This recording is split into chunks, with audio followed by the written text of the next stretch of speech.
today's all-star panel, Fox News legal analyst Lise Wheel, conservative columnist S.E. Cupp, inside scoop host Mark Levine, and comedian at the end of the table playing third base Gino Visconti. Hey, buddy. What's with the Democrats in Chicago? What's going on in there, Levine? Answer for them. What's the Democrats? What kind of question is that? Don't even, let's go. Come on. What do you mean the Democrats are I got fine in Bogdanovich. Chicago? I got Look, what they lose? Ryan. I got two Republicans too. Rostenkowski died, but he was half the Illinois governors, the last 8 governors, found themselves indicted, right? So a couple of those were Republicans, I believe. They weren't all Democrats. I think the majority, the Daily Machine is pretty much straight down the line Democratic. People like Daley. He's doing well. Hey guys, Daley's doing a good job. Do people like Daley still? I mean, I come from that world, so I lived it. It's a political machine. Yeah, I think it's a love-hate relationship. They don't necessarily like him, but the city's clean and people generally enjoy the city. He does a good job. Wait, time out, dude. You said the city's clean. When you say clean, you mean like there's no litter on the street, right? Correct. That kind of clean. Wow, because it certainly isn't clean from a political standpoint. He makes the L run on time. He makes the L run on time. That's good news. Gino, nothing? Essie. I don't want this show to end. I mean, am I the only one who has been loving the Blago show? Oh, gosh. I don't want it to go away. He'll be on reality TV for years to come, Essie. It's lawyers gone wild. They trumped up 90 charges on the guy, and now they're like, well, we can only get 2. One is enough. The guy's a crook. Hang on. We have to get all 9. Next up, don't go anywhere, didn't want guy. me to Next say up, anything. Gino, I'm going to throw you in the green room. Politicians Gone Wild tour New York, where embattled Congressman Charlie Rangel celebrated his 80th birthday. Oh, isn't that nice? Surrounded by friends and partiers. Despite being charged with 13 ethics violations, Rangel seemed confident that he'll come out on top. Take a listen. We're going to win this one, but it won't be just for me.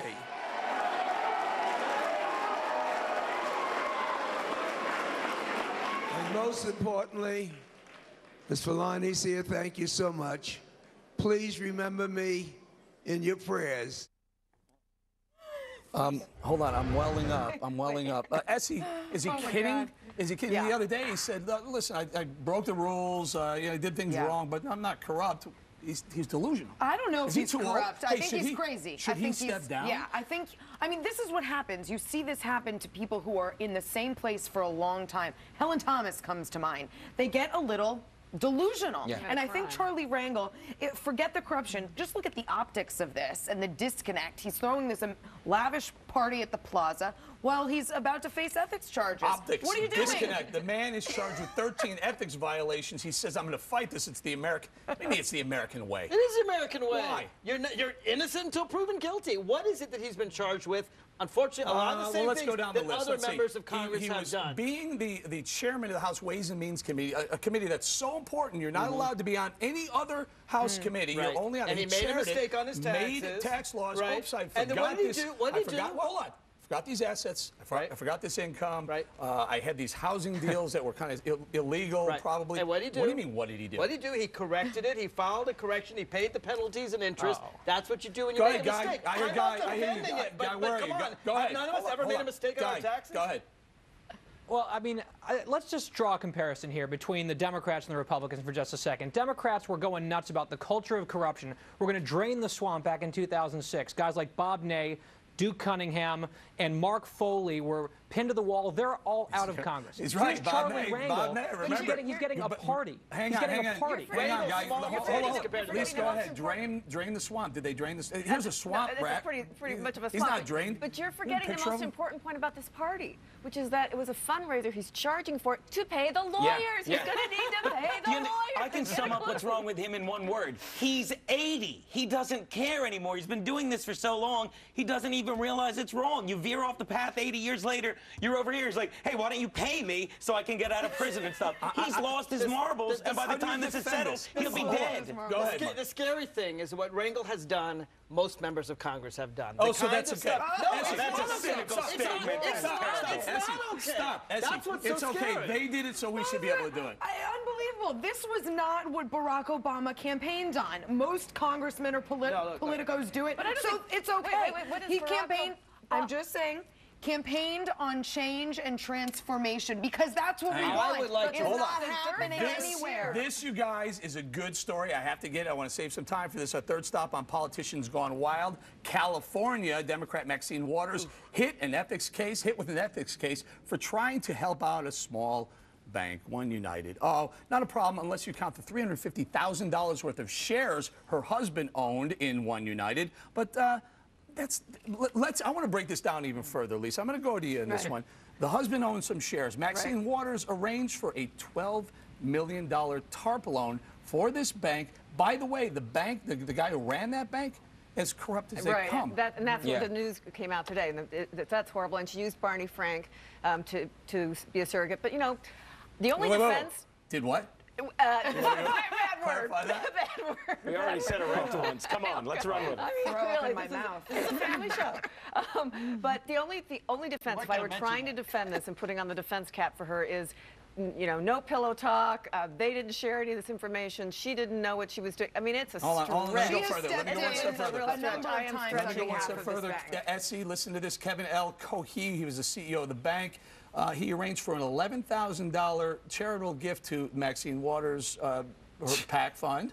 But he also, this bank was, listen, quote, the bank suggested, use real connections, real relationships. Do you really need that Mercedes-Benz? They're talking about being fiscally responsible to the people who are shareholders and bank depositors in the bank. And he's got a Benz. Well, he's got houses. a condo down in Florida and a house out in Santa Monica and a Porsche, and meanwhile is in financial problems. But Maxine Waters stepped in on behalf of this bank a number of times, and what no one wants to talk about is that for her, this was racially motivated. He's a black bank owner, and she stepped in to stop the sale of a black-owned bank to a white-owned bank in Illinois. This is Another Democrat. What's going on here? I got two ethics violations going on here, and I got two Dems. You're looking at members of Congress, all right? You're only pointing to the Democrats. Let's talk about the person who will be Speaker of the House. No, let's talk because about you don't want to talk about all the corrupt Republicans. I want to know why Maxine Waters, as a Democrat, is now in front of an ethics violation. Money is the mother's milk of politics, and it shouldn't be. Guy, come on, Mark. Go ahead, Guy. You're there in Chicago. It's no different there. First of all, about Maxine Waters, Barney Frank even warned her, stay out of this, it doesn't look good, and she ignored even the good advice for once of Barney Frank. That's bad news when you had advice from Barney Frank. That's funny in itself. By the way, one more thing, Mark. You're saying, oh, we keep talking about Democrats. Guess what? Democrats are in charge. You guys wanted this power. You guys need to be responsible for the actions of your own party. You know what John Boehner did? He took tobacco money from tobacco companies and he said, here's your bribe. You're going to vote for tobacco subsidies? Here's your bribe. And he went on the House floor handing out bribes. Now that is more strange. He did it in the wide open, though. He didn't hide behind anything. Waters has ever done to say, you're going to vote for the tobacco companies? Mark. Here's your bribe. Mark. He took our taxpayer dollars. And he gave them a choice. Mark, come on. If you wanted to be Speaker of the House, your leader... non sequitur aside, it does not defend That's who you want to be Speaker of the House. Waters. Do you want him to be Speaker of the House? We're talking about Maxine Waters. We're talking about Charlie Rangel. Hey, you know what the bottom line is? The point is there's too much of this going on both sides. Lise, it doesn't really matter. We're calling them out if they're Republicans or Democrats. If they're doing something wrong, we're going to call them out anyway. It just so happens that the two big investigations in the House... The two big ethics trials, and I think they both will go to trial probably sometime this fall, they happen to be Democrats. But you're exactly right. It's not a Democrat or Republican issue. And it's greed. It's simple greed. Hold on. Guy, is it a Democrat or Republican thing, or is it just politicians gone wild on both sides and independents too? Well, I mean, of course it's both sides. Guys, put up the mugshot. I'm going to let these two add it. Levine, I'm going to start with you. It's a Democratic town, boy. It is a Democratic. You're looking for any excuse you can. Absolutely. This guy, talk about a Democratic tried to get him out. Go ahead. I want to know how he was driving home. I want to know. He was driving home drunk. He was hammered. No, but he's unconscious.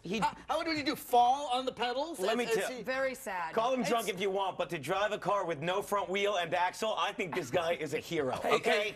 Hey, where are you, Michael? Is this the biggest example of corruption that America's ever seen? Oh, well, that's the biggest part, worst part. Remember, this is Massachusetts. 3 speakers of the House in a row, 3 indictments in a row, all 3 Democrats, and the third one's waiting for trial right now. It's what you have when you have one-party governance. You have liberal ideology that trumps everything. The voters who don't care if you're corrupt. One-party governance, and it's been Democratic, and there's a lot of is coincidence? I think not.